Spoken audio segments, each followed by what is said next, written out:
लगवाता हूँ जाके किसी ना उस कंट्री का जहाँ ये पहुँच नहीं सकते, उधर पहुँच जाते हैं। अच्छा जी, हमने कल पढ़ा था कि इनपुट टैक्स जो है वो हम क्लेम कर सकते हैं ऑन एक्रूबल बेसिस, ऐसे ही पढ़ा था। और अगर हम किसी मंथ का इनपुट टैक्स क्लेम नहीं कर पाए तो हम नेक्स्ट 6 टैक्स पीरियड्स में क्या कर सकते हैं, उसको क्लेम कर सकते हैं। हमने कल यही डिस्कस किया था, यही हमने पढ़ा था, सब कुछ यही था। ठीक है, अब हम चलते हैं आगे, हम इससे बात करते हैं रिलेटेड कि पेमेंट्स हमने कैसे करनी है या पेमेंट्स का क्या असूल होगा, पेमेंट्स का तरीक़ेकार क्या होगा, उसके बारे में हमने क्या करनी है, बात करनी है। बिकॉज़ हम सामान ख़रीद के लेके आए हैं तो हमने पेमेंट तो करनी है। अब जो पेमेंट हमने करनी है उसका असूल क्या है वो देखना है। रिमेंबर, जो इनपुट टैक्स है वो हम एक्रूवल बेसिस के ऊपर क्लेम कर सकते हैं, लेकिन पेमेंट जो है सबसे पहले वो होनी चाहिए number 1 through banking channel,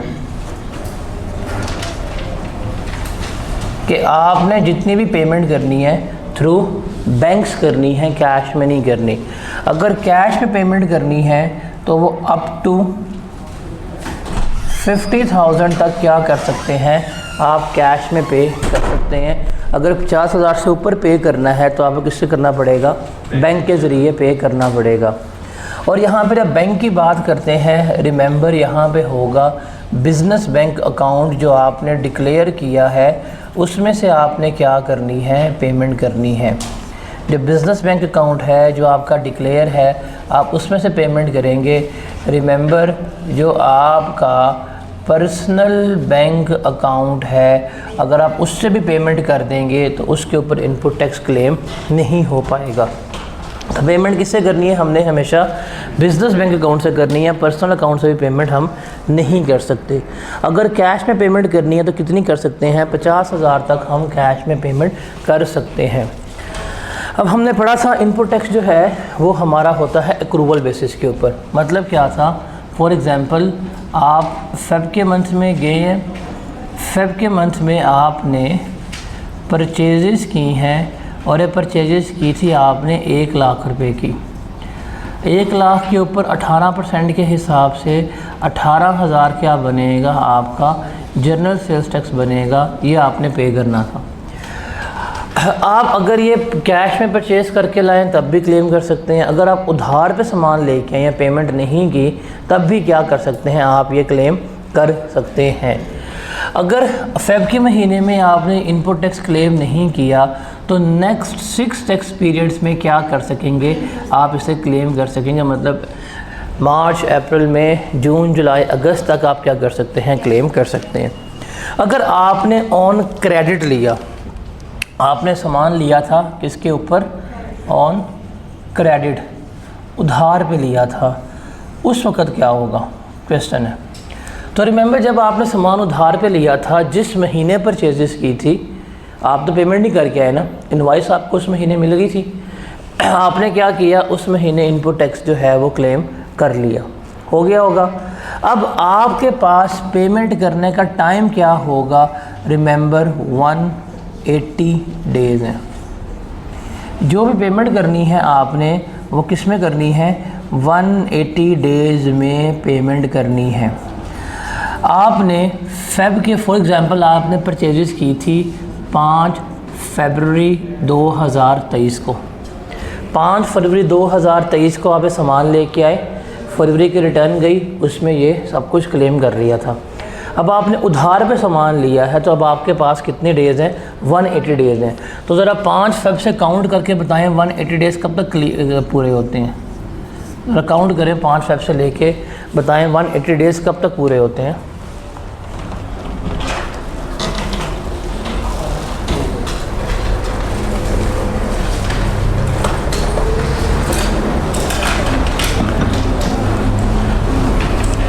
Feb के हो जाएगा ना, 5, 6, 7, 8, 9, 10 10 और 20, 26 फेब के आ जाएंगे डेज़। क्योंकि 5 मतलब डे काउंट होता है, विद इन होता है, तो 26 डेज़ आ जाएंगे। क्यों 5 से काउंट होगा ना, 28, 5, 6, 7, 8, 9, 10, 6 ये हो गए, और 16 और 8 कितने होते हैं? 24 बनते हैं। 5 भी काउंट करना है? हाँ जी, विद इन है, विद इन 1 डेज़ का वर्ड लिखा हुआ है, 5 आएगा। तो फेब पे कितने बनेंगे? 24। फिर मार्च से कितने आएंगे? मार्च के 31 आ गए, अप्रैल के, मई के, जून के, जुलाई के, कितने बनते हैं अभी तक? 17। पक्की बात है 177। अब अगस्त कितने आ जाएंगे? 1, 2, 3। आपके पास जो ड्यू डेट है पेमेंट करने की वो कौन सी है? 3 अगस्त। ठीक है। अगर आपने कोई सामान ख़रीदा है 5 फरवरी को, इनवॉइस के ऊपर जो डेट लिखी हुई है, अगर आप उधार के ऊपर सामान लेके आए हैं तो आपके पास टाइम क्या है? 180 डेज़ का है। इन 180 डेज़ में अगर आप पेमेंट कर दें, हम आपको कुछ नहीं कहेंगे। आपने फेब में इनपुट टैक्स क्लेम किया था, हमने करने दिया, हमने आपको टाइम दिया कि आपने पेमेंट कब तक करनी है, 180 डेज़ में करनी है, कर दो, कोई मसला नहीं है। अब टाइम है 3 अगस्त तक का, 3 अगस्त तक पेमेंट हो जाए कोई इशू नहीं है। लेकिन अगर टाइम लैप्स हो जाए 4, 5, 6, 7 या बाद में पेमेंट हुई, तो फिर क्या करेंगे? कह देंगे भाईजान आपने ये लैप्स कर दिया। वो जो फेब के महीने में आपने इनपुट टैक्स क्लेम किया था ना, वो क्या हो जाएगा? आपको डिसअलाउ हो जाएगा, वो वापस क्या कर दिया जाएगा? आपकी लायबिलिटी में ऐड बैक कर दिया जाएगा। तो आपने पेमेंट कब तक करनी होती है? 180 डेज़ में करनी होती है। अगर 180 डेज़ में पेमेंट हो जाए तो कोई मसला नहीं है। अगर 180 डेज़ लैप्स हो जाएं तो फिर क्या होगा? जो भी आपने इनपुट टैक्स क्लेम किया होगा वो क्या हो जाएगा? रिवर्स हो जाएगा। उसका हम रिवर्सल जो है वो ले जाएंगे। जो आपने फेब के महीने में इनपुट टैक्स लेस किया था, ये वापस क्या हो जाएगा? आपके टैक्स लायबिलिटी में ऐड बैक हो जाएगा। ठीक है, क्लियर है ये? क्या आपने फरवरी के महीने में सामान ख़रीदा था, इनपुट टैक्स पे किया? नहीं पे किया, उधार पे लिया था। उधार पे सामान लेके आए, लेकिन इनवॉइस आपके पास आ गई थी, आपने फेब के महीने में क्या कर लिया? इनपुट टैक्स जो है वो क्लेम कर लिया। ऐसे ही हुआ, पेमेंट हुई है। अब आपके पास पेमेंट करने का टाइम कितना है? 180 डेज़ का है। 5 फेब से लेके 180 डेज़ कब तक पूरे होते हैं? 3 अगस्त तक। अगर 3 अगस्त तक इस इनवॉइस की पेमेंट कर दें, हम कुछ नहीं कहेंगे आपको। ठीक है, जो आपने फेब में इनपुट टैक्स क्लेम किया था, लेस किया था, वो ठीक था। अगर 3 अगस्त लैप्स हो गया है और स्टिल आपने पेमेंट अगर नहीं की, तो वो जो फेब के मंथ में आपने इनपुट टैक्स लेस किया हुआ था वो क्या हो जाएगा? डिसअलाउ हो जाएगा, ऐड बैक हो जाएंगे। जो 18,000 आपने उस वक्त लेस करवाया था, अब क्या कर दिया जाएगा? आपका ऐड बैक कर दिया जाएगा। ठीक है। और ये पेमेंट जो है ऑनलाइन ट्रांसफ़र से भी हो सकती है और क्रेडिट कार्ड से भी हो सकती है। तो रिमेंबर ये चीज़ आपने याद रखनी है। और ये जो पेमेंट वाला सेक्शन है ना, जिसने इनपुट टैक्स क्लेम करना होता है, ये सिर्फ किसके लिए वैलिड है? ये रजिस्टर्ड पर्सन के लिए ही वैलिड है कि आपने रजिस्टर्ड पर्सन से ही क्या करना है? टैक्स लेना है। अगर फॉर एग्जांपल आप किसी अनरजिस्टर्ड पर्सन को सेल करते हैं, तो अनरजिस्टर्ड पर्सन है तो कोई इनपुट टैक्स क्लेम नहीं करना होता, ऐसा है कि नहीं? अनरजिस्टर्ड पर्सन ने कोई किसी किस्म का इनपुट टैक्स जो है वो क्लेम नहीं करना होता। तो उसको अगर आप ऑन सेल्स नहीं भी करते बैंक के ज़रिए, तो वो क्या कहेगा? ठीक है, मुझे आप कैश में सेल कर दें, लेकिन उसे कहा जाता है कि आप हमें बैंकिंग चैनल से पेमेंट ना करें, आप बेशक आएँ और आप कैश जो है हमें जमा करवा दें, या हाँ आप जाकर डायरेक्टली कैश हमारे बैंक अकाउंट में जमा करवा दें, या आप हमें कैश दे दें। हम क्या करेंगे? वो क्या होगा हमारा? वो हमारा जो है हम खुद बैंक अकाउंट में जमा करवा देंगे, तो उसके ऊपर हम इनपुट टैक्स क्लेम कर सकते हैं। तो ये चीज़ आपने याद रखनी है कि अनरजिस्टर्ड पर्सन को सेल करते हैं तो उसके लिए बैंकिंग चैनल की कंडीशन जो है वैलिड नहीं रहती। वो अगर कैश में पेमेंट कर भी दे तो जितनी आपने उसको सेल्स की होंगी वो क्या हो जाएगी? क्लेम हो सकती है। ठीक है। उसके बाद ये जो अनरजिस्टर्ड पर्सन है जिनको हम सेल कर रहे होते हैं, हमें पता है अगर हम अनरजिस्टर्ड पर्सन को सेल करेंगे तो हम फर्दर टैक्स जो है 3% वो चार्ज करेंगे। ऐसे ही है, जब भी हम सेल करेंगे अनरजिस्टर्ड पर्सन को हम कितना टैक्स चार्ज करेंगे, 3% चार्ज टैक्स कर रहे होंगे। बट इसका मतलब ये नहीं है कि हम कभी भी जितनी मर्ज़ी चाहें इनको सेल्स कर दें। हमने क्या कर दी है, लिमिट लगा दी है कि अगर आप किसी अनरजिस्टर्ड पर्सन को सेल करना चाहते भी हैं तो आप क्या कर सकते हैं, विद इन दिस लिमिट्स कर सकते हैं। इन लिमिट्स के अंदर रहते हुए आप क्या कर सकते हैं, उनको सेल्स कर सकते हैं। वो लिमिट्स क्या हैं कि आप एक बंदे को एक महीने में 10 मिलियन तक की या एक पूरे साल में कितनी कर सकते हैं, मैक्सिमम 100 मिलियन तक की सेल्स कर सकते हैं। आप इतनी सेल्स कर दें, इनके अगेंस्ट जितना भी इनपुट टैक्स होगा वो आप क्लेम कर सकेंगे। ठीक है, वो तो है, हम यहाँ पे इनपुट टैक्स क्लेम करने की बात कर रहे हैं कि आप इनको सेल्स कर रहे हैं, इतनी सेल्स कर दें, यहाँ तक आपका इनपुट टैक्स अलाउ है। लेकिन अगर आपने किसी अनरजिस्टर्ड पर्सन को एक महीने में सेल कर दी है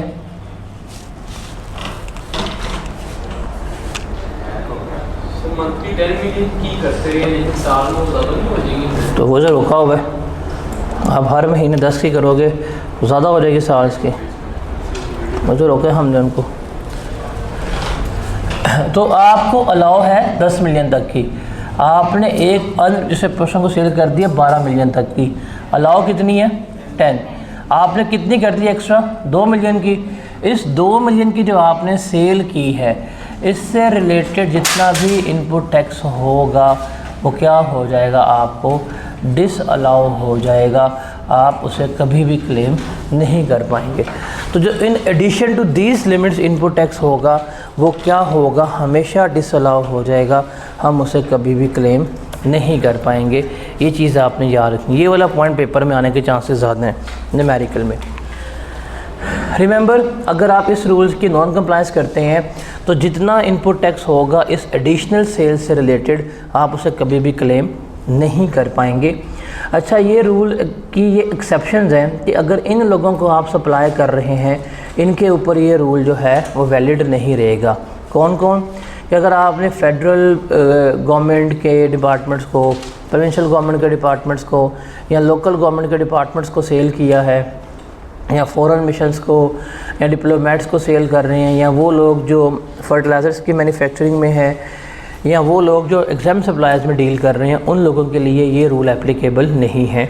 आप उनको जितनी मर्ज़ी सेल्स कर दें, उनके लिए लिमिट जो है अप्लाई नहीं हो रही होगी। और FBR ने ये क्लैरिफाई कर दिया हुआ है कि ये गुड्स जो हैं ये सिर्फ़ और सिर्फ किसके है, एक स्पेसिफ़िक पर्सन के लिए, कि एक बंदे को एक महीने में मैक्सिमम कितना सेल कर सकते हैं आप, 10 मिलियन तक की सेल्स कर सकते हैं। Is that clear? Got it? इसको रीड कर लें फिर आगे चलते हैं।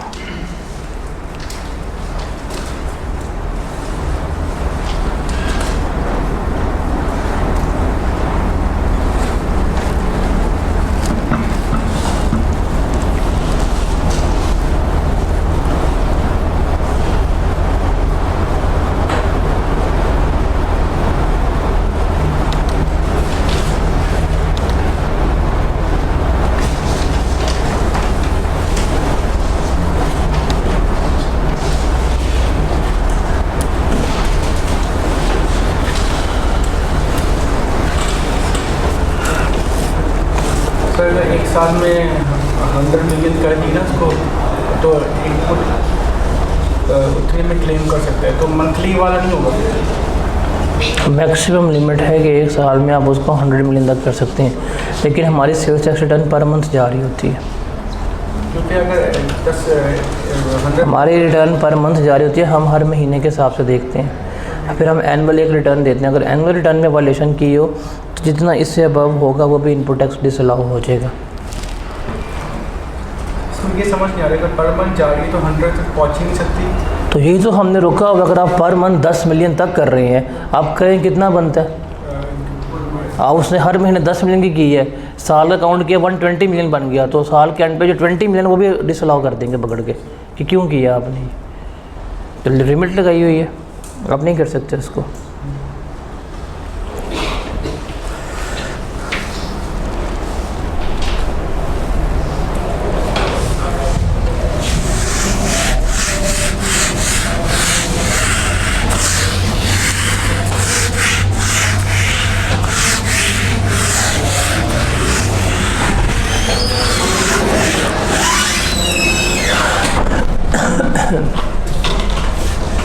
इसको पढ़ लिए, पढ़ ले, फिर आगे चलते हैं।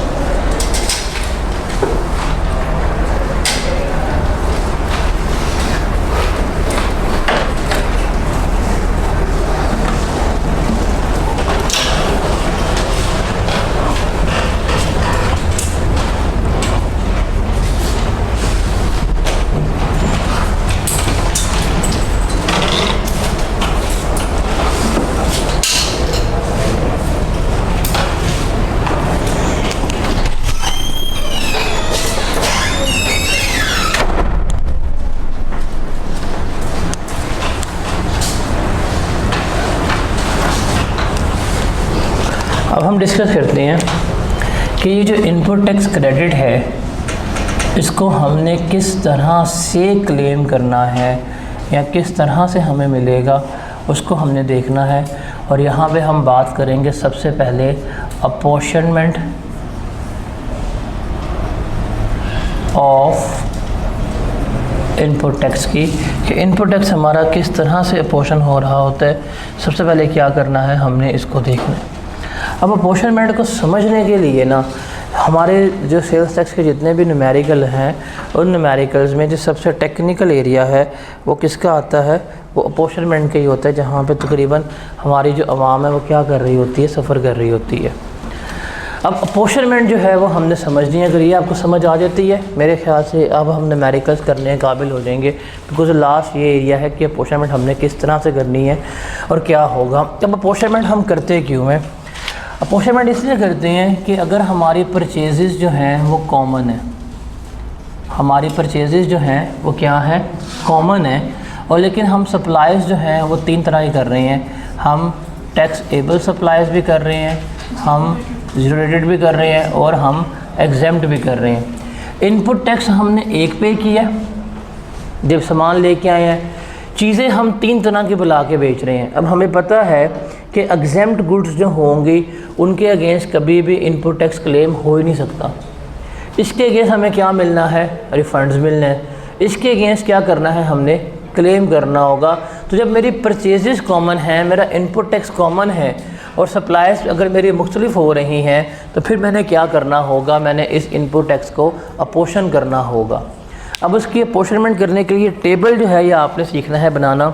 रिमेंबर, हम तीन कॉलम बनाएंगे। एक होगा कॉलम हमारा वैल्यू सप्लाई का, दूसरा कॉलम होगा हमारा इनपुट टैक्स का, तीसरा कॉलम होगा हमारा input tax on fix assets का। ये तीन कॉलम हम बना रहे होंगे। फिक्स एसेट्स हम अलग लेके चलते हैं। जो भी आपकी टैक्सेबल सप्लाईज होंगी, जितनी टैक्सेबल सेल्स की हैं, नेट लेंगे, यहाँ पे सेल्स रिटर्न लेस करवाने के बाद लिख लेंगे। जो भी होंगे आपके ज़ीरो रेटेड सप्लाईज वो भी नेट लिखेंगे रिटर्न लेस करवाने के बाद। जो भी एग्जाम सप्लाईज होंगे वो भी क्या लिखेंगे, यहाँ पे नोट डाउन कर देंगे। इनको जमा करेंगे, मेरे पास क्या आ जाएगा, टोटल आ जाएगा। उसके बाद हम लेंगे जो हमारा कॉमन इनपुट टैक्स आया, यहाँ पे लिख देंगे। अब हमने करना है इसको अपोर्शन। वो कैसे करेंगे, इस क्यू को वाई पे डिवाइड करेंगे, इससे मल्टीप्लाई करेंगे तो मेरे पास क्या आ जाएगा, इससे मुंसलिक अपोर्शन टैक्स आ जाएगा। मैं इसको इस पर डिवाइड करूँगा, इससे मल्टीप्लाई करूँगा, ये आ जाएगा और ये आ जाएगा। इस तरह से हम क्या कर रहे होंगे, ये अपोर्शनमेंट जो है वो चार्ज कर रहे होंगे। अब इस अपोर्शनमेंट को हम एग्जाम्पल्स के साथ समझते हैं।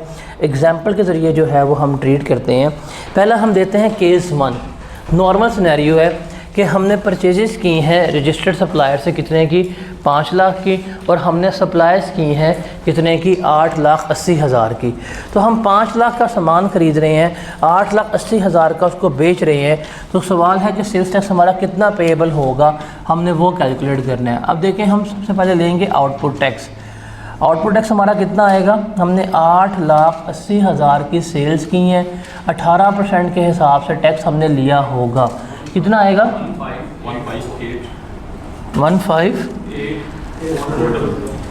1584 कितना ये बनता है। हमने परचेजेस कितने की थी,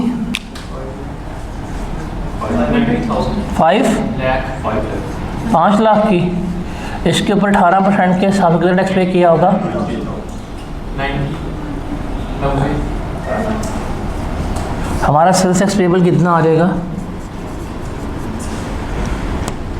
6,840 68,400 ये हम क्या करेंगे, सेल्स टैक्स पे करेंगे। ठीक है, ये समझ आती है। अब हम ज़रा सिनेरियोज़ को कम्प्लेक्स करते जाते हैं। अब इसको देखते हैं। केस नंबर 2 है हमारे पास, हमने इसका भी इनपुट टैक्स क्लेमेबल निकालना है। हमने सामान लिया था रजिस्टर्ड सप्लायर से 15 लाख का, हमने बेचा 1.8 मिलियन का इसको, और इसको बेचा हमने 2 लाख का एग्जाम का। हमने करना है इसका भी सेल्स टैक्स पेएबल जो है वो क्या करना है, कैलकुलेट करना है। अब सेल्स टैक्स पेएबल कैलकुलेट करने के लिए हमें सबसे पहले क्या चाहिए, आउटपुट टैक्स चाहिए।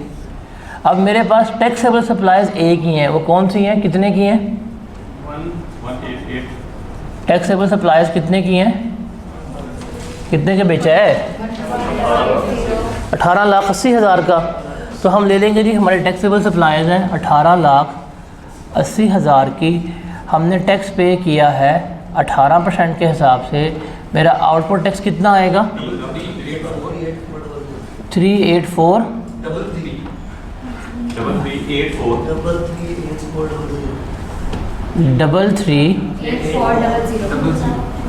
यार तुम्हें नंबर नहीं लिखवाने आते, हर 3 डेसिमल्स के बाद आता है कॉमा। 338 क्या होता है, 338,400, 338,400। मैं अब कंफ्यूज हो रहा हूँ क्या लिखवा रहे हैं, नंबर नहीं लिखवाना। क्यों, हम कैसे पास हो गए आप लोगों का। अब इसमें से हमने क्या करना है, इनपुट टैक्स जो है वो लेस करवाना है, लेस इनपुट टैक्स। कितने का सामान खरीदा है हमने, 15 लाख का।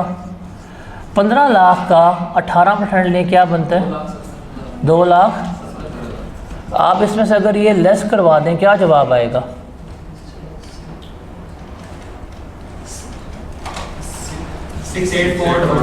684। एग्रीड, लिख लिया, ये गलत है। ये क्या है, गलत है। वो कैमरे में हाथ ला लें, प्रैंक हो गया आपके साथ। देख लो, लिखी जा रहे हैं, लिखी जा रहे हैं, मज़ा आया। ये क्यों गलत है, क्योंकि आप खुद देखें, हमने परचेजेस एक ही हैं और सप्लाईज 2 हैं। अब इस 15 लाख का जो इनपुट टैक्स हमने पे किया है, हमने देखना है कि इसमें से एग्जेम्प्ट से रिलेटेड कितना है और इसमें से टैक्सेबल से कितना रिलेट कर रहा है, इसको हमने देखना है, इसको हमने करना था। तो यहाँ पे सारा, तो यहाँ पे मुंसलिक ही नहीं है, सारे का सारा यहाँ से रिलेट कर ही नहीं रहा था। तो इसलिए ये हम कभी भी नहीं कर सकते। अगर हमारी परचेजेस कॉमन हैं और सप्लायर्स डिफरेंट हैं तो हम क्या करेंगे, हमेशा इसकी अपोर्शनमेंट जो है वो कर रहे होंगे। अब अपोर्शनमेंट के लिए हम क्या करेंगे, वो टेबल बनाएंगे जो अभी हमने सीखा है, और उसके ज़रिए क्या करेंगे, हम अपोर्शनमेंट करेंगे। तो यहाँ पे आ जाएगा मेरा टेबल वैल्यू ऑफ सप्लाई का, यहाँ पे आ जाएगा मेरे पास इनपुट टैक्स का। तो मेरे पास टैक्सेबल सप्लाईज कितनी थी, 18,80,000 की, और मेरे पास जो थी एग्जाम सप्लाईज कितनी थी, 2 लाख की। टोटल कितनी बनती हैं बताएं ज़रा, 20,80,000 टोटल सप्लाई। अब हम सामान कितने का लेके आए थे, 15 लाख का। इस 15 लाख के ऊपर हमने इनपुट टैक्स कितना पे किया था, 2 लाख। ये था मेरा कॉमन इनपुट टैक्स। इसको मैंने देखना है कि टैक्सेबल के अगेंस्ट कितना है और एग्जाम के अगेंस्ट कितना है। तो यहाँ पे क्या करूँगा, मैं 270 को लिख लूँगा। अब इस 270 को पकड़ के इसके ऊपर डिवाइड करो, इससे मल्टीप्लाई करो, बताओ क्या जवाब आता है।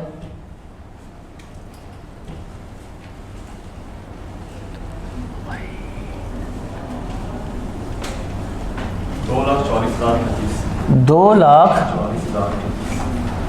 40,000 ये, और रिमेनिंग क्या बचता है,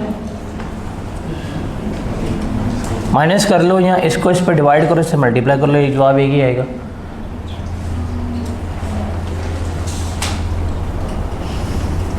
कैलकुलेटर पे ना सॉल्व करते होते हैं। क्या हुआ, तो मैं इसका पूछ रहा हूँ क्या आया है, ये तो मुझे पता यही आया। इसका जवाब क्या आया, रिमेनिंग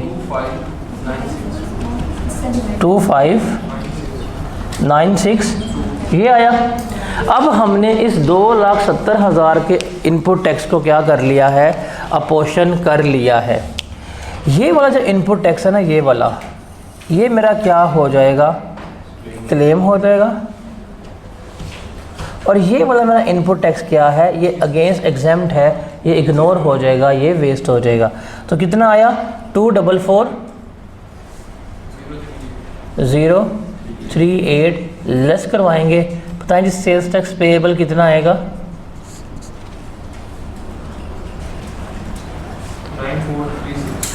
94,362। ये जो है मेरा क्या बनेगा, सेल्स टैक्स पेएबल बन रहा होगा। Got it. तो क्या करते, अपॉर्चमेंट करते। अब चूँकि तुम्हें इतनी ख्वाहिश है उसको डील करने की, तो हम यहाँ पे अब उसको डील करते हैं कि अगर सप्लाईज हमारी होती ज़ीरो रेटेड तो फिर हम क्या कर रहे होते। रिक्वायरमेंट क्या है, इनपुट टैक्स जो है वो हमने कैलकुलेट करना है। परचेजेस किससे की हैं, 1.5 मिलियन की। अब सप्लाईज मेरे पास नॉर्मल भी हैं, एग्जेम्प्ट भी हैं, और कौन सी हैं, ज़ीरो रेटेड भी हैं। अब 3 सप्लाईज है, इसका मतलब अपोर्शनमेंट तो क्या हो गई है, फ़र्ज़ है, वो हमने करनी ही करनी है। तो सेल्स टैक्स पेएबल इसका भी हम निकाल लेते हैं। तो सबसे पहले देखते हैं कि हमारे पास output tax against taxable supplies कितना आएगा। तो हमने कितने की सप्लाईज की हैं टैक्सेबल, 18,80,000। 18,80,000 की सप्लाईज की हैं। 18% के हिसाब से कितना मेरा आउटपुट टैक्स आया होगा, 338,400। ये मेरे पास क्या आया, आउटपुट टैक्स आया। अब एग्जाम सप्लाईज के अगेंस्ट टैक्स होता ही नहीं है, अगर इसके अगेंस्ट लिखूँगा भी टैक्स क्या आएगा, ज़ीरो आ रहा होगा, बिकॉज इस पर हमने क्या करना होता है, रिफ़ंड जो है वो क्लेम करना होता है। ये हो गया। अब इसमें से हमने क्या करना है, लेस इनपुट टैक्स। अब मैंने कितने की परचेजिंग की है, 15 लाख की ना। 15 लाख पे 18% के हिसाब से मैंने कितना पे किया था, 2,70,000। क्या इस 270 को यहाँ पर लेस करा सकता हूँ मैं, क्यों, क्या करेंगे हम, अपोर्शनमेंट करेंगे। तो अब हम यहाँ पे बनाते हैं अपोर्शनमेंट की वर्किंग। हमारे पास आ जाएगी यहाँ पे value of supply, taxable, exempt, और हमारे पास क्या आ जाएगी, ज़ीरो रेटेड। और यहाँ पे हम ले लेंगे इनपुट टैक्स। अब टैक्सेबल सप्लाईज हमारी कितनी थी वहाँ पे, 18,80,000 की। एग्जाम्प्ट कितनी की है हमने, 2 लाख। एग्जाम्प्ट है हमारे पास 2 लाख की, और वो कितनी है हमारे पास, 3,30,000 की। 2 लाख ये हो गया, और ये मेरे पास कितना आ गया, 3,30,000 आ गया। इसको जमा करें, बताएं कितना बनता है, 24,10,000। इनपुट टैक्स कितना है हमारा, जिसका अपोर्शन करना है, 270 है। अब आप इसको अपोर्शन करना शुरू कर दें। कैसे होगा, आप इस अमाउंट को पकड़ें 270, इसको डिवाइड करेंगे 24,10,000 से, और मल्टीप्लाई करेंगे इससे, तो आ जाएगा कितना, आप इनपुट टैक्स के लिए कितना, 2,10,622। अब इसी को पकड़ना है, इस पे डिवाइड करना है, और इससे मल्टीप्लाई कर देना है। क्या बनेगा,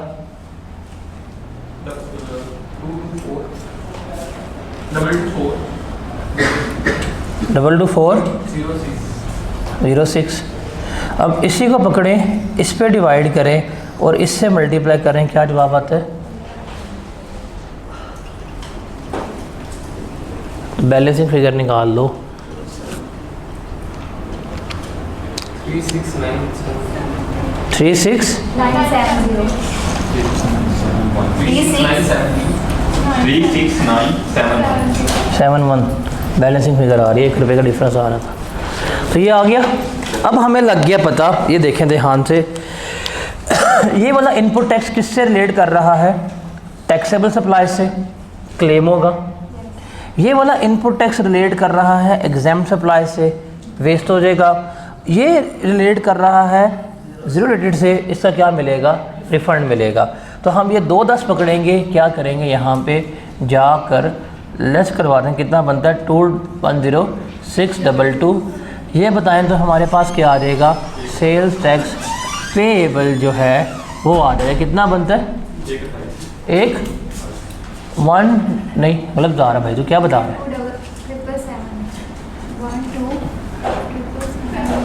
यार कैलकुलेटर इस्तेमाल नहीं हो रहे हैं आपसे।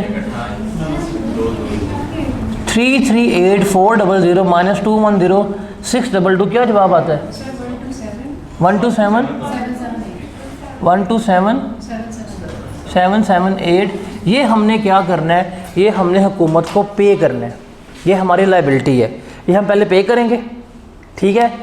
जब हम ये पे करेंगे तो हम रिफ़ंड क्लेम करेंगे यहाँ पे, और सेल्स टैक्स रिफंडेबल कितना हमारा आ रहा है, 36,971 रुपये, ये हम रिफ़ंड क्लेम कर लेंगे। और रिफ़ंड हमें कब मिलेगा, रिफ़ंड हमें कब मिलेगा, 45 दिन के अंदर जो है वो हमें क्या मिलेगा, हमें रिफ़ंड जो है वो मिल रहा होगा। Is that clear. तो इस तरह से रिफ़ंडेबल अलग जाएगा और पेएबल जो है वो हमारे पास अलग जा रहा होगा। एक और सिनेरियो देखते हैं ताकि मज़ीद हमारी प्रैक्टिस हो जाए। अब इसमें ज़रा फ़िक्स एसेट्स को भी हम ले आते हैं, उसको भी डिस्कस करते हैं, बिकॉज़ फ़िक्स एसेट्स को अलग लेके चलते हैं। आपने की हैं परचेजेस कितने की, 15 लाख रुपए की। सप्लाइज की हैं रजिस्टर्ड को 1880 की, एग्जाम्ड 2 की। जो आपकी सप्लाइज हैं ज़ीरो रेट वो कितने की हैं, 7,30,000 की हैं, ठीक है। आपने मशीन ली है 1.3 मिलियन की और उससे आप एग्जाम्ड और क्या करेंगे, ज़ीरो रेटेड सप्लाइज बनाएंगे। इसने क्या बता दी है, मशीन से एग्जाम्ड बनेंगी और क्या बनेंगी, ज़ीरो रेटेड। ये बताना इस चीज़ को ज़ाहिर करता है कि मशीन का इनपुट टैक्स सिर्फ एग्जाम्ड में और किस में पोर्शन होगा, ज़ीरो रेटेड में ही पोर्शन हो रहा होगा, ठीक है। अगर वो ना बताता तो मैं इन तीनों में इसको अपोर्शन करता, अब उसने बता दिया तो फिर किस में होगा, इन दोनों में इसकी अपोर्शनमेंट हो रही होगी। अब इसको ज़रा देखते हैं, सेल्स कितनी है हमारी, 1880 की है, तो हमारा आउटपुट टैक्स कितना आ जाएगा, टैक्सेबल सप्लाइज 1880 मल्टीप्लाई बाय 18%, ये कितना बनेगा, 338,400। अब इसमें से हमने लेस करवाना है कि क्या, अपना इनपुट टैक्स। अब इनपुट टैक्स हम लेस तो नहीं करवा सकते, क्योंकि क्या करनी पड़ेगी, हमें अपोर्शनमेंट करनी पड़ेगी। अब हम यहाँ पे करते हैं अपोर्शनमेंट का टेबल बनाते हैं।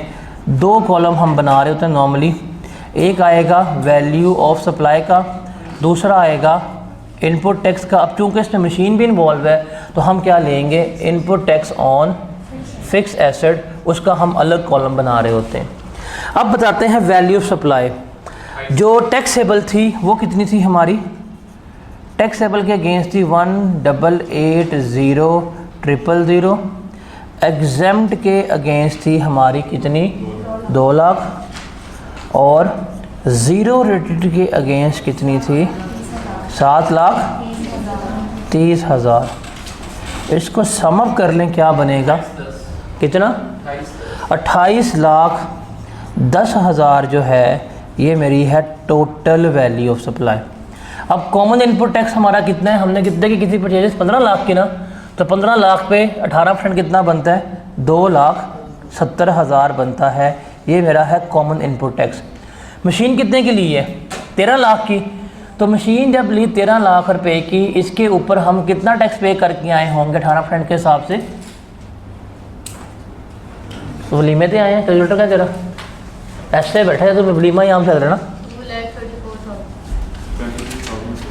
कितना, 2,34,000। ये क्या है, इसका मशीन के ऊपर इनपुट टैक्स बन रहा है, वो भी हमने क्या कर लिया, यहाँ पर लिख लिया कि ये 3 इनपुट टैक्स है। कॉमन इनपुट टैक्स हमारे पास ये है, मशीन के ऊपर इनपुट टैक्स हमारा ये बन रहा है। हमने सारा क्या कर लिया, इसको लिख लिया, इसको हमने नोट डाउन कर लिया, ठीक है, क्लियर है। अब हम क्या करेंगे, अपोर्शनमेंट करेंगे। हाँ जी, अल्लाह का हुक्म। इसको पकड़ेंगे 270 को, इसको डिवाइड किया 2810,000 के ऊपर और मल्टीप्लाई करेंगे हम 1,88,000 के ऊपर। क्या जवाब आएगा, 180,640। कितना, 180,640। 640। कितना आया जी? 180,640। लिख लिया। अब इसको पकड़ा, इस पे डिवाइड किया और इससे मल्टीप्लाई किया, क्या जवाब आया? 19217। अब इससे मल्टीप्लाई किया तो क्या जवाब आएगा बताएं?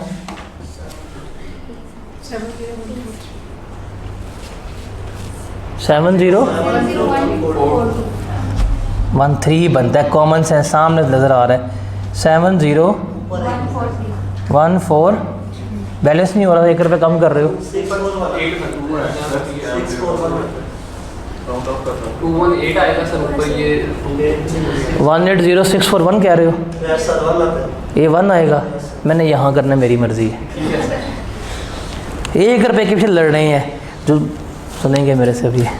ये क्लियर हो गया। अब हमें लग गया पता कि इनपुट टैक्स अगेंस्ट जो कॉमन परचेजेस था वो ऐसे पोर्शन हो रहा है, ठीक है। अब हमने किसको करना है पोर्शन? मशीन को करना है, मशीन को करना है ना। अब मशीन को करते हुए ध्यान रखना है, उसने कहा है मशीन एग्जेम्प्ट और ज़ीरो रेटेड सप्लाइज के अगेंस्ट सिर्फ इस्तेमाल हो रही है। मशीन एग्जेम्प्ट और सिर्फ किससे अगेंस्ट सप्लाई हो रही है?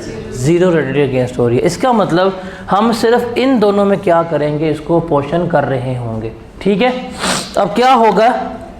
आप इसको पकड़ेंगे 234,000 को, इन दोनों का सम कितना बनता है? कितना? आप इसको डिवाइड करेंगे इन दोनों के सम के ऊपर, सिर्फ 234 डिवाइडेड बाय 930 और मल्टीप्लाई करेंगे आप जाके इसको 2 लाख से, कितना बनेगा?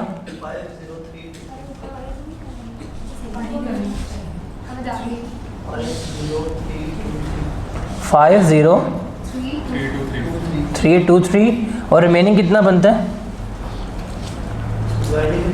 डिवाइड कर लें, यहाँ बैलेंसिंग फिगर ले ले, एक ही तो है।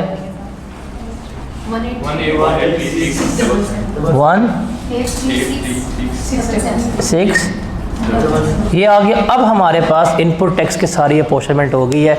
कॉमन इनपुट टैक्स कितना बनता है वो हमने देख लिया। Input tax against fixed asset कितना बनता है वो भी क्या कर लिया, हमने देख लिया। अब हम इसे क्लेम कर लेंगे। रिमेंबर, इसको हम सिर्फ यहाँ पे लिखेंगे। सबसे पहले कितना क्लेम कर रहे हैं? 180,640, तो हम यहाँ पे लेस करवा देंगे 180,640। ये लेस करवाने के बाद मेरे पास क्या आ जाएगा? सेल्स टैक्स पेएबल आ जाएगा। कितना बनता है बताएं ज़रा, कितना बनता है? कितना? 157,760 ये हम पे करेंगे, ठीक है। अब ये देखें जो एग्जेम्प्ट के अगेंस्ट है ये वाला, इसका क्या होगा? ये वेस्ट हो जाएगा, ऐसा कुछ नहीं हो सकता। और ये जो है अगेंस्ट ज़ीरो रेटेड, दोनों का ये हमें क्या मिल जाएगा? रिफ़ंड मिल जाएगा। और हम यहाँ पे लिख देंगे सेल्स टैक्स रिफंडेबल। कितना आएगा हमारे पास? 70,143 प्लस 183,677। कितना रिफ़ंड बनेगा? 253,820। ये हम क्या करेंगे? रिफ़ंड क्लेम कर रहे होंगे। तो इस तरह से क्या होता है, हमारी ये सारी चीज़ें कैलकुलेट हो रही होती हैं। तो ये हमारे पास सारे सिनेरियो किसके थे? अपोर्शनमेंट के सिनेरियो थे। हम क्या करेंगे? इसको लेके चल रहे होंगे। अब आप मुख्तलिफ़ किताबें पढ़ेंगे, मैं कहता हूँ सबसे जो टेक्निकल चीज़ जहाँ बच्चा मार खाता है ना, वो अपोर्शनमेंट की है। ये टेबल समझ अगर आपको आ गया ना, आपको एग्जामिनर कभी भी मार नहीं सकता। इस टेबल के ज़रिए आपका एक्यूरेट आंसर आता है। आप सुनते हैं जी इसका गलत सोल्यूशन है, माइट बी एरर हो, हमारा मैच नहीं कर रहा, गलती इसमें निकाल देंगे। इस टेबल के ज़रिए कभी भी गलती नहीं होगी। आपके सोल्यूशन अगर रेट मैच करते हैं ना, तो आपके सोल्यूशन हमेशा टैली होंगे। इससे ज़्यादा इजी टेबल नहीं है। कहीं पे इक्वेशंस यूज़ हुई हैं, कहीं पे कुछ यूज़ कर रहे हैं, कहीं पे कुछ यूज़ कर रहे हैं।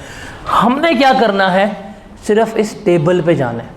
ये टेबल समझ आ गया? हमने 4 सिनेरियोज देखे हैं, सिंपल गए, फर्स्ट, फिर सेकंड और कम्प्लेक्स तरीन पे गए हैं। ये टेबल याद रखना है। आप सवाल पढ़ रहे हैं, सवाल पढ़ते हुए अगर आपको समझ आ गया कि आपके पास टैक्सेबल सप्लाईज भी हैं, आपके पास एग्जाम सप्लाईज भी हैं, आपके पास अगर ज़ीरो रेटेड सप्लाईज भी हैं, मतलब दो भी अगर हो गई तो क्या होगा, अपोर्शनमेंट वाजिब हो जाएगी। जब अपोर्शनमेंट वाजिब हो जाएगी तो ये आपने टेबल बनाना है, वैल्यू ऑफ सप्लाई, ठीक है, पता है जी, यहाँ पे टैक्सेबल भी आ जाएंगी, जीरो रेटेड भी, और एग्जाम जो भी गिवन होगी वो आ जाएंगी। और रिमेंबर ये कौन सी लेनी है, नेट। यहाँ पर नेट का वर्ड लिखा हुआ है, इसका मतलब है सेल्स रिटर्न लेस करके लेनी है। क्या, सेल्स रिटर्न लेस करवा के यहाँ पे लिखनी है। फिर इनपुट टैक्स जिसको पोर्शन करना है वो आपने निकाला होगा जी, मेरी ये परचेजेज है, ये इनपुट टैक्स है, वो यहाँ लिखेंगे। और फिर डिवाइड करके जिस तरह हमने ये अपोर्शन की है, आप क्या करेंगे, अपोर्शन कर रहे होंगे। और अगर मशीन्स या फिक्स एसेट्स लिए हैं तो उनकी अपोर्शनमेंट किस तरह से होगी, ये हमने सामने लिखा हुआ है। Got it.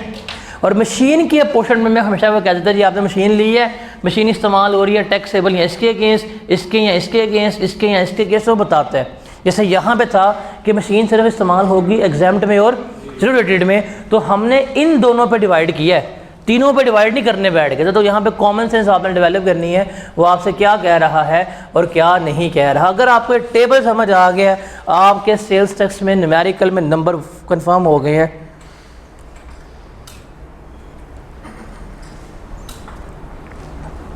ठीक है, कोई मसला, कोई इशू? अब जब मैंने कल ये पूछना है, और कल तो अब तो हमने अपने क्लास में ना एक बेंचमार्क सेट कर दी है, वो है लेडीज़ फर्स्ट। हो गया, आपको बराबरी की हकूक़ नहीं चाहिए? वाह वाह वाह, सारे मुकर गए हैं। चेक कर रहे हो? नहीं, वो जो तो ये हमारी क्लास का आज से सूल है। तो कल हम इन्हीं चीज़ों क्या करेंगे, डिस्कस करेंगे। ये न्यूमेरिकली इंपॉर्टेंट है बहुत चीज़। अब आप किताबें पढ़ते हैं ना, उसमें टेबल नहीं बने हुए, सवाल कर रहे हैं, किसी सवाल में कोई लॉजिक लग रही है, किसी सवाल में कोई लॉजिक्स लग रही हैं, किसी में कुछ असम्पशन लेके कर रहे होते हैं। ये टेबल समझ आ गया ना आपको? आपने अभी हम फॉर्मेट डिस्कस करेंगे, तो फॉर्मेट डिस्कस करने के बाद जब मैं आपको इस टेबल पे लेके आऊँगा, हमने इसी पे खेलना है। जैसा मर्जी सवाल हो, हमने इसी के ऊपर रहना है, हमारा एक्यूरेट आंसर आएगा और विद इन एलोकेटेड टाइम। मैं आपको चैलेंज कर सकता हूँ कि आपको अगर फॉर्मेट समझ आ गया तो आप मिनिमम टाइम में न्यूमेरिकल कर लेंगे। अगर एक न्यूमेरिकल को सॉल्व करने के लिए 40 मिनट है ना, आपको अगर फॉर्मेट समझ आ गया है, आप सिर्फ और सिर्फ उसको 30 से 32 मिनट में कर सकते हैं, बिकॉज वैल्यूज़ प्लेस करने हैं। अब इस सवाल में टेबल्स में क्या था, सिर्फ वैल्यूज़ प्लेस करना है और कैलकुलेटर इस्तेमाल करना रह जाता है। तो ये चीज़ आपने याद रखनी है। Is it clear? अब ये थ्योरेटिकली इतना इंपॉर्टेंट नहीं है। थ्योरेटिकली जो है मैं आपसे डिस्कस कर लेता हूँ कि अपोर्शनमेंट में हम जो डिस्कस कर रहे होते हैं, वो अपोर्शनमेंट होती क्या है बेसिकली, कि अगर हमारे सप्लाईज जो है मल्टीपल हैं और हमारे इनपुट टैक्स जो है वो कॉमन है, तो हम क्या करेंगे, अपोर्शनमेंट कर रहे हों दोनों को सम करके। एग्जाम टू जीरो रेटेड सवाल में लिखा था मशीन सिर्फ 2 में इस्तेमाल होगी, जिनमें इस्तेमाल होगी वही जमा करेंगे। अब यहाँ पे अपोर्शनमेंट का रूल ये है, देखें ये फॉर्मूला लिखा हुआ है और इससे लोग कर रहे होते हैं, खप रहे होते हैं कि जी value of taxable supplies divided by, देखिए value of taxable plus exempt both multiply by residual input tax. अब ये देखें, ये लिखें जो इसने यहाँ पे इक्वेशन लिखी है, ये देखें ज़रा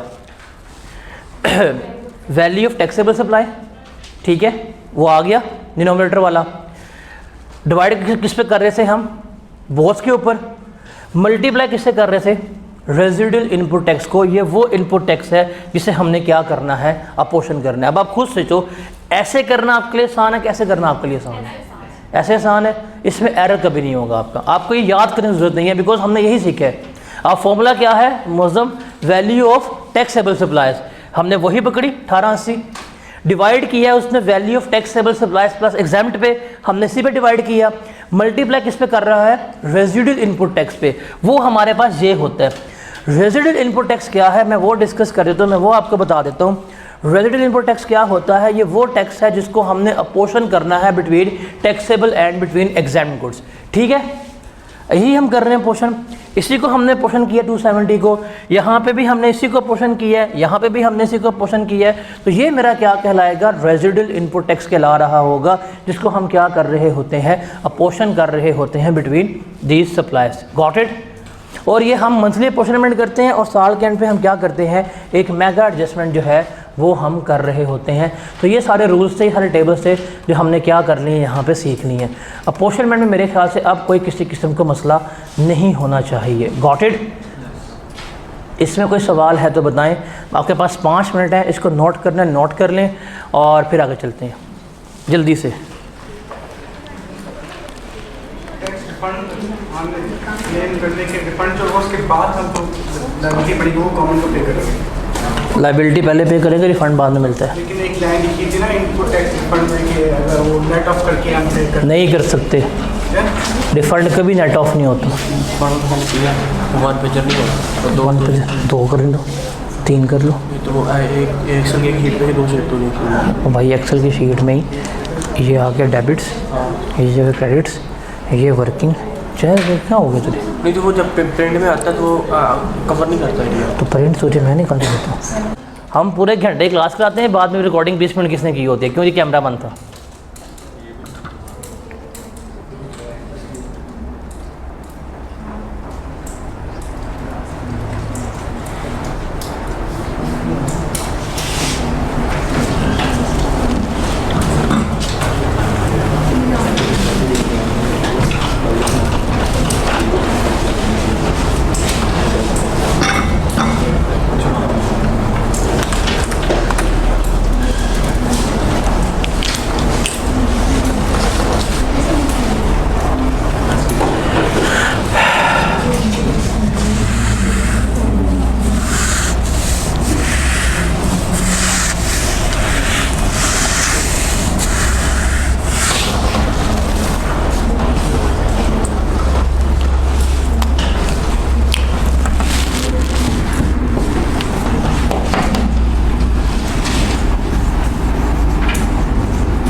हटा दूँ?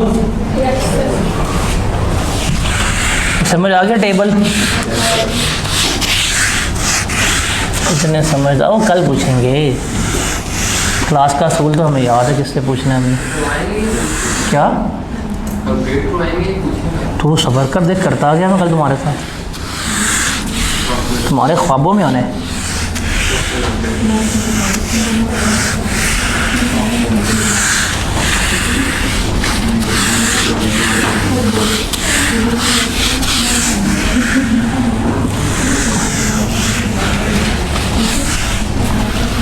चलिए जी, second last area to end these all things.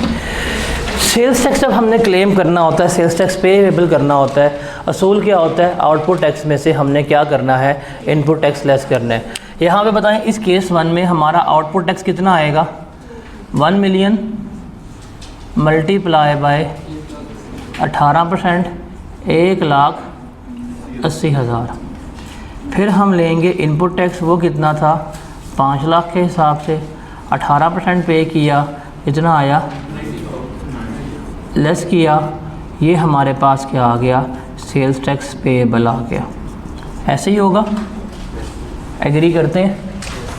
Okay, हम सिनेरियो नंबर 2 लिखते हैं, ज़रा चलते हैं, देखते हैं कितना आपको सेल्स टैक्स आता है, उसको डिस्कस करते हैं। केस नंबर 2 है जी, हमारे पास सेल्स जो हैं वो हैं 1.2 मिलियन की और हमने परचेजेस की हैं 8 लाख की।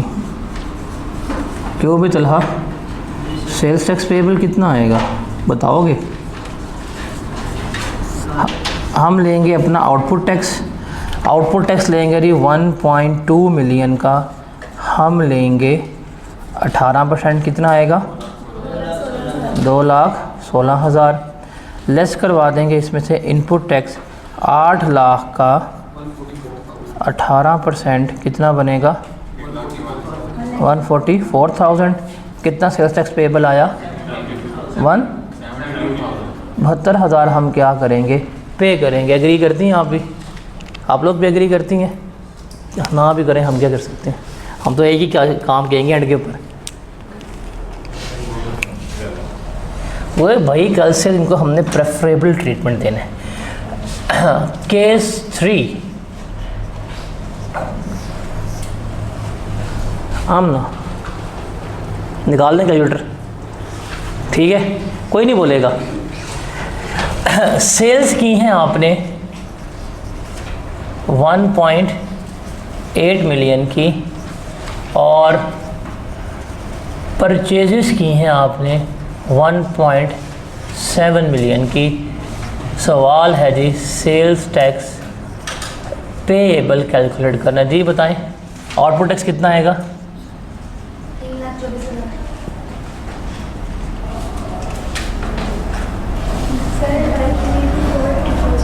कितना?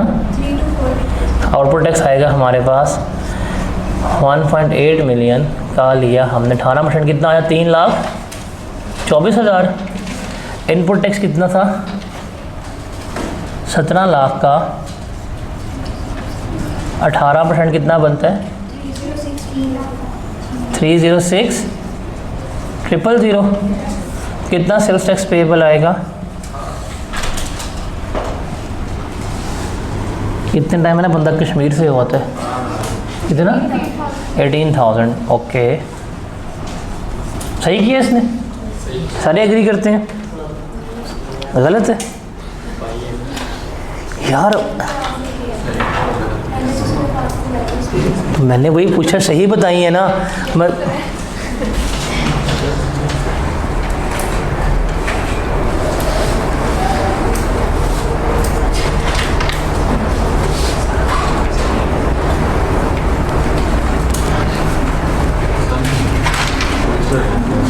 बोल ना, बोलता नहीं। मैं बीच में किसको रिप्लाई कर रहा होता हूँ? मैं घर का मैसेंजर। मेरी अम्मी की तबीयत ख़राब थी आज सुबह, आज मेरी अम्मी की तबीयत ख़राब थी और वो घर में सकत अकेली हैं, तो भाई को मैंने बुलाया कि भाई तू घर जा, मैं इधर जा रहा हूँ। तो उसका देखते हूँ जब भी आता कोई मसला ना हो कोई, ठीक है, तसल्ली मिल गई ना। ये पकड़ के चेक कर ले यार, तू ये ले, लॉक खोल दूँ लॉक।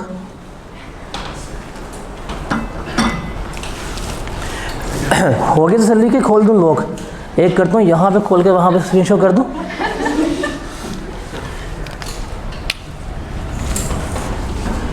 फिर कहते हैं मैं रगड़ा लगा देता हूँ। हरकतें इनकी ऐसी हैं। चलें जी, इकरा, क्योंकि आप बहुत लेट आई हैं। Mister late is better than late mister, sorry miss late is better than late miss. समझ नहीं आई आप लोगों को? नहीं आई ना? पेंडू लोग कभी तुमने अंग्रेज़ी पढ़ी नहीं है। लेट का वर्ड जब लगता है ना पहले, उसका मतलब बंदा मर गया होगा, ठीक है। ये काश तुम लोगों की अंग्रेज़ी एग्जाम ना होती ना। जैसे हमाद लेट मतलब लेट आया है, लेट हमाद मर गया होगा, तो फ़र्क लगा। तो बेटर क्या है, लेट हमाद की हमाद लेट? हमाद लेट, वो तो कहते लेट हमाद, दोस्त मरवाते हैं। चले मिस, आपने सेल्स की हैं 2 मिलियन की, 18% के हिसाब से कितना होगा? 3,60,000। आपने परचेजेस की हैं 25 लाख की, कितना होगा? 4.5 लाख। आपसे फास्ट वाला दिमाग है कैलकुलेटर से। ये लेस करवाएंगे, बताएं क्या जवाब आएगा? 90,000। ये रिफ़ंड हो जाएगा, ठीक है। एग्री करते हैं सारे? एग्री करते हैं सारे? ये भी गलत है और ये भी गलत है। कैसे कैसे गलत? नोट तो नहीं किया था? किसने किया था? मुबारक को। वो कैमरा लगा हुआ है, वो देख रहे हो? हाथ ला दे, तू भी हाथ ला दे। ये गलत क्यों है? पहली बात है कि रिफ़ंड आपको कभी नहीं मिल सकता। रिफ़ंड सिर्फ आपको मिलते हैं किसके अगेंस्ट?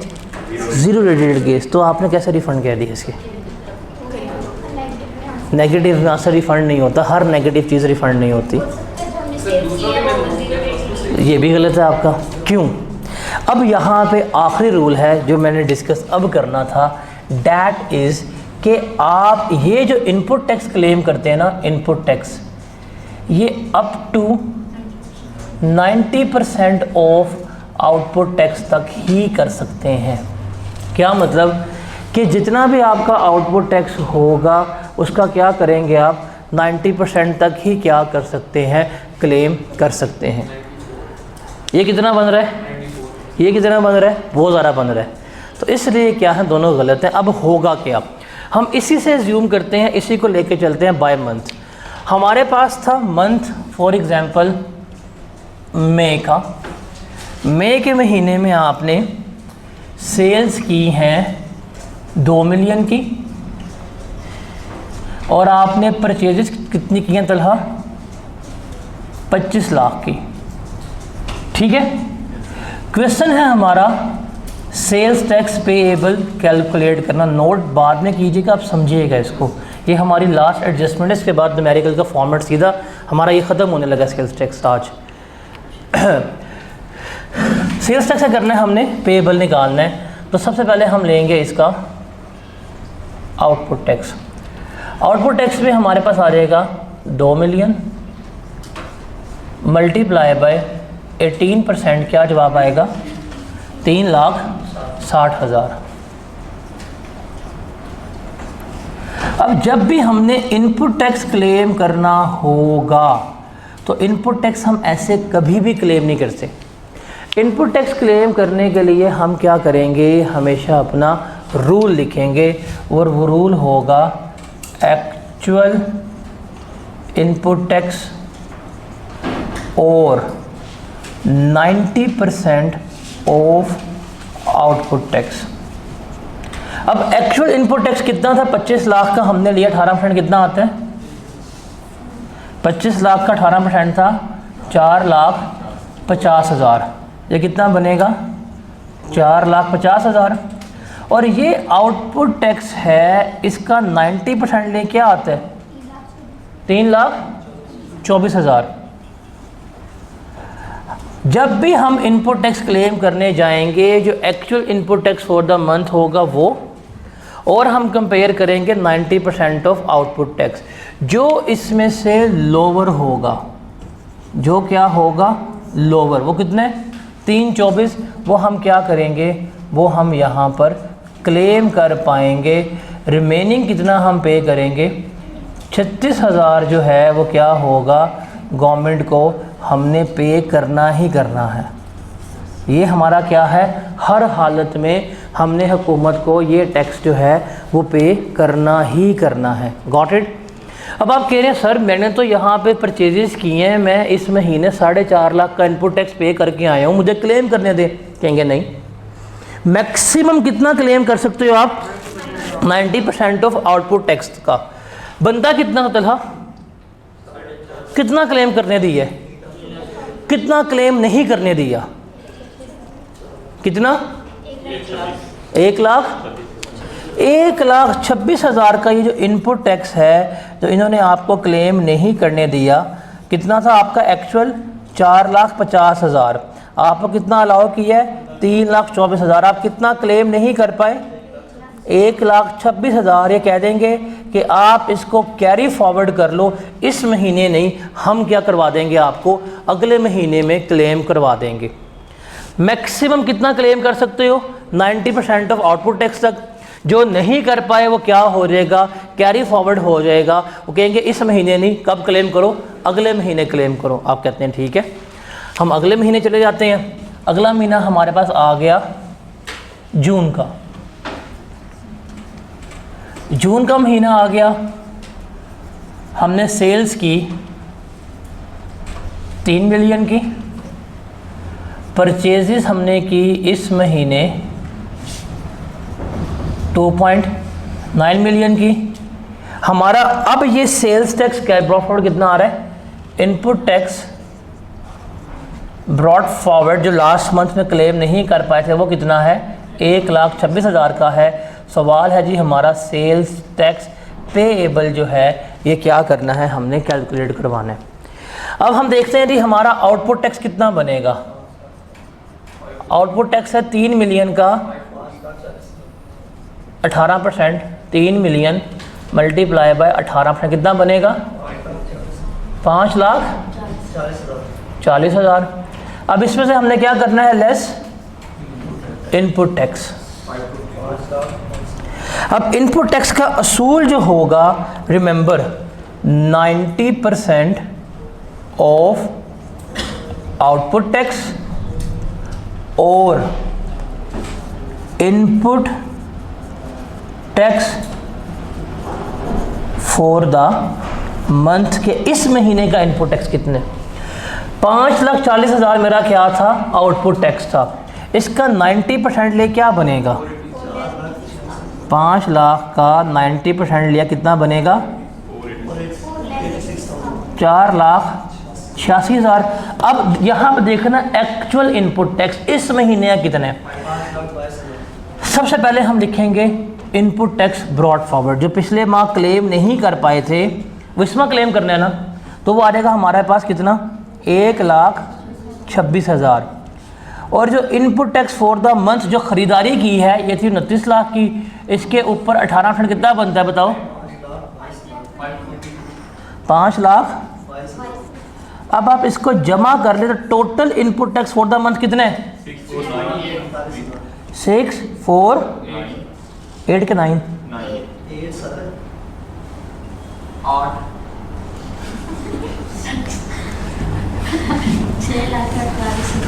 ये हमारा बनता है इस महीने का एक्चुअल इनपुट टैक्स। जो इस महीने परचेजेस की थी, ख़रीदारी की थी, उसके ऊपर कितना पे किया है, 5,22,000। और जो पिछले महीने का मैं क्लेम नहीं कर पाया था वो भी तो मैंने क्लेम करना था, तो ऐड किया कितना बनता है, 648।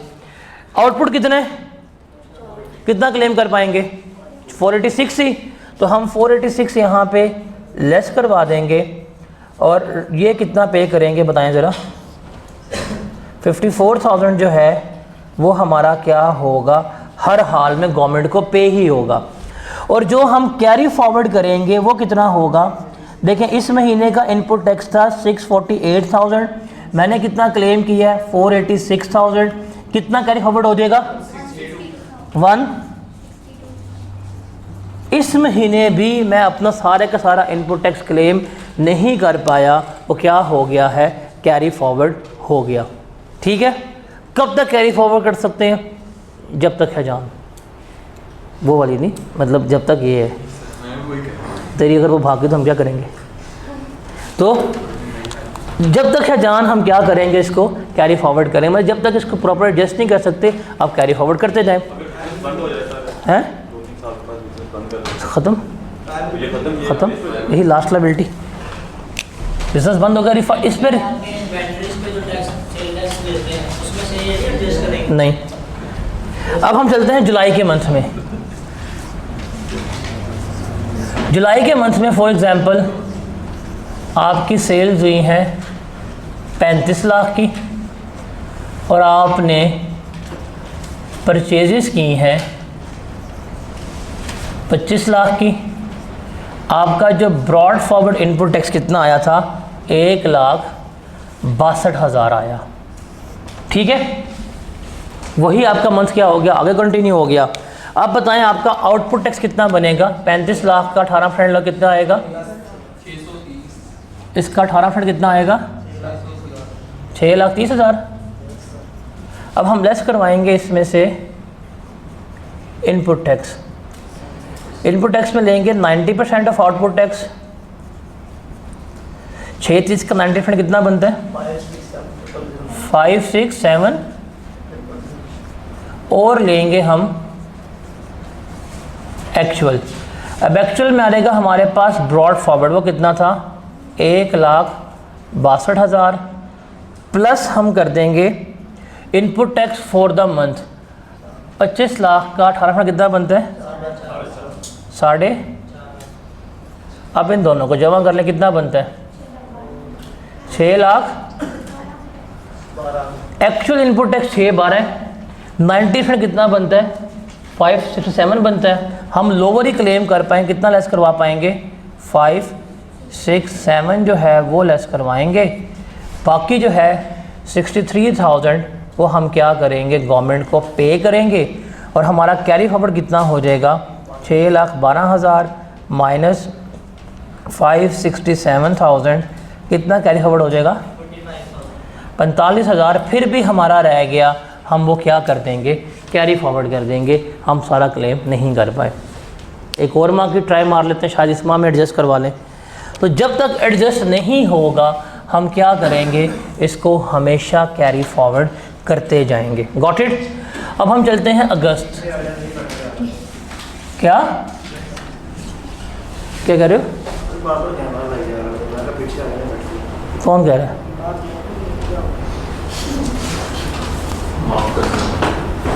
ये वाला बेंच छोड़ ही दिया करें आप लोग, कैमरे वाला, ये दोनों बेंच छोड़ दिया करें। चले होते बैठा रहे मामा, सवाल तो गल हैं। तो यहाँ पे तो बैठता क्यों है? तो दोस्त को छोड़ कर हिजरत, वो सारा पूरा रूम खाली पड़ा हुआ है। अब अगस्त की बात करते हैं। फॉर एग्जांपल अगस्त में आपकी सेल्स हुई हैं 4 मिलियन की, ठीक है।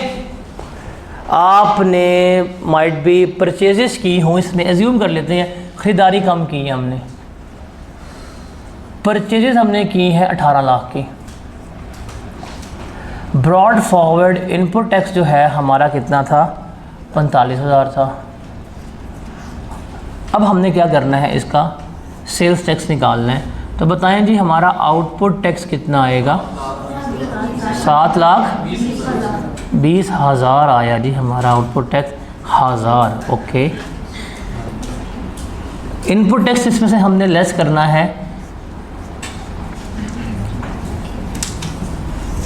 असूल है 90% ऑफ आउटपुट टैक्स। कितना बनेगा? 7 का 90%, 6,48,000। और लेंगे हम एक्चुअल इनपुट टैक्स। अब एक्चुअल में है हमारे पास ब्रॉड फॉरवर्ड कितना? 45,000। और फॉर द मंथ कितने? 3,24,000। जमा करें कितना बनेगा? 369,000। इनको लोअर कौन से? अब 369,000 है, हम ये लेस करवा देंगे। कितना बनता है?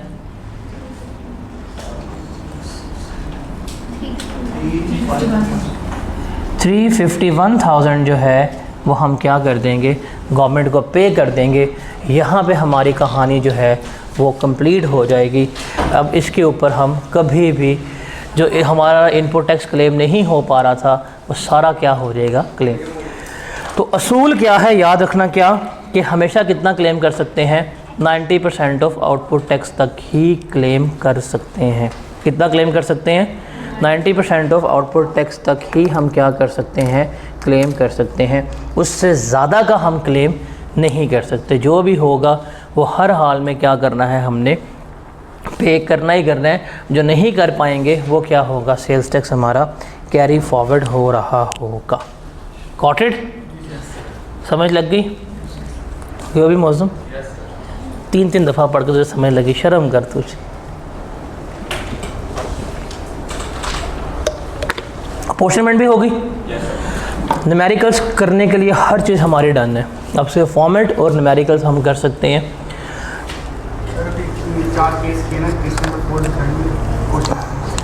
पहले सोया हुआ था तो भाई तस्वीर खींच लेता। कौन सा रिस्ट्रिक्शन? भाई बोलना है, बयान अभी मैंने बयान करना है। कौन सा मुहर्रम तक? ये बेटा ये जुम्मे के हफ्ते ख़त्म हो जाना है, मुहर्रम तक। उसके बाद तुम निकाल लूँगा, तुम्हें क्लास से मैं इधर से निकालूँगा।